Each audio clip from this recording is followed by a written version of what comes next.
चलिए, तो बेटा क्लास 9th का एक बड़ा प्यारा सा सवाल जो एग्जाम्स में पूछा जाता है, सभी के एग्जाम्स में मोस्टली इसे कहते हैं कि what is the difference between homogeneous mixture and heterogeneous mixture.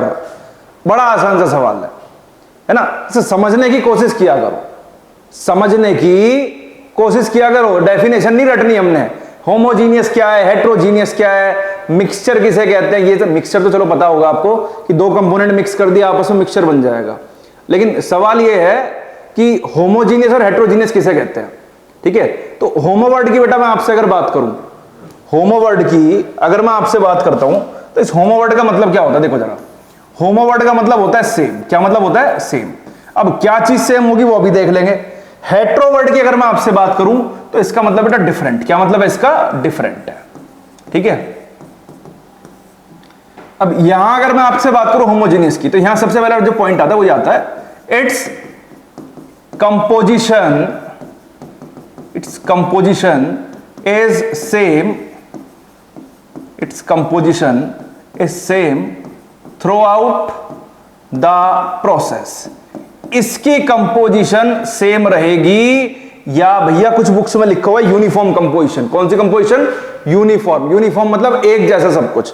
जैसे कि मैं आपको बताता हूं, मुझे कोल्ड ड्रिंक पीने का शौक नहीं है, लेकिन अगर मैं कोल्ड ड्रिंक पीने लग जाऊं तो मैंने क्या काम करा, कोल्ड ड्रिंक का कैप ओपन किया और ओपन करने के बाद उसमें से पहला ग्लास पिया, और पहला ग्लास पीने के बाद में मुझे बड़ा मजा आया।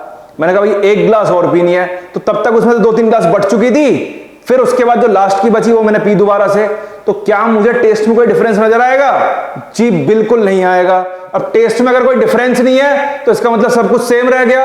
अब सब कुछ सेम रहा तो बेटा वो कैसा मिक्सचर माना जाएगा? मेरा होमोजीनियस मिक्सचर माना जाएगा, जहां सब कुछ सेम हो। जैसे चीनी और पानी को आपने मिक्स करा, तो मिक्स करने के बाद में आप वहां ये नहीं आइडेंटिफाई कर सकते कि कौन सा पार्टिकल तो आपका शुगर का है और कौन सा पार्टिकल आपका वाटर का है। तो ये अगर आप आइडेंटिफाई नहीं कर पा रहे तो इसका मतलब वहां कंपोजिशन कैसी है बेटा?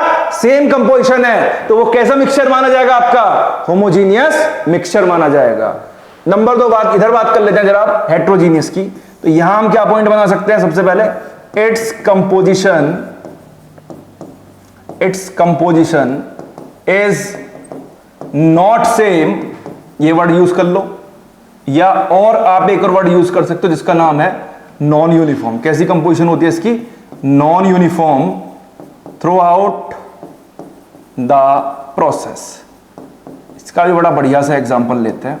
और भैया ये तो मैं बता सकता हूं तुम्हें खुद ध्यान से। एक बार की बात मेरे साथ में जो हुआ, मैं नमकीन खा रहा था, और नमकीन भी कौन सी खा रहा था मैं बताऊं आपको। कौन सी आती है? ड्राई फ्रूट्स आते हैं जिसमें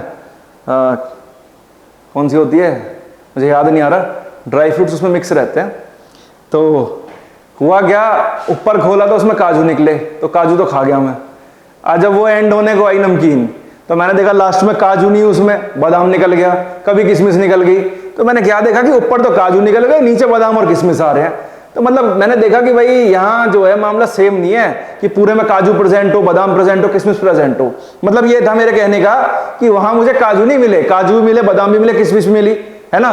तो इसका मतलब ये था कि वहां यूनिफॉर्मिटी नहीं थी, वहां कैसा था? नॉन यूनिफॉर्म था। कैसा था? नॉन यूनिफॉर्म, मतलब सब कुछ एक जैसा नहीं था। ऊपर काजू मिले, नीचे काजू मिले ना मिले, तो दिल तोड़ने की कोई बात नहीं थी, चुपचाप बादाम खा लिया मैंने तो। खैर ठीक है, तो इसका मतलब यही है कि कंपोजिशन जो है वो सेम नहीं रहेगी, या ये कह सकते हो कंपोजिशन कैसी रहेगी?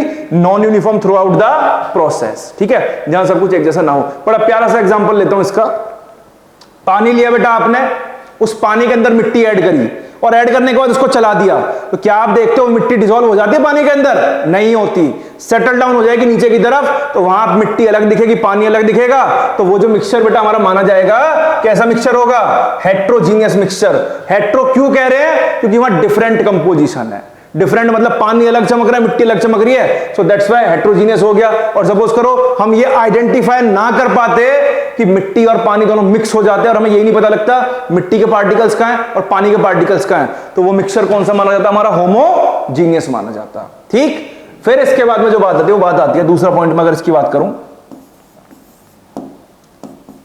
It can not be separated easily, इसको आसानी से आप सेपरेट नहीं कर सकते हैं, है ना। कैसे कर सकते हो भाई? चीनी पानी मिक्स करें, मिक्स करने के बाद मैं आपसे कह दूं चीनी बाहर निकाल दे भाई इसमें से, क्या निकाल पाओगे? नहीं निकाल पाओगे।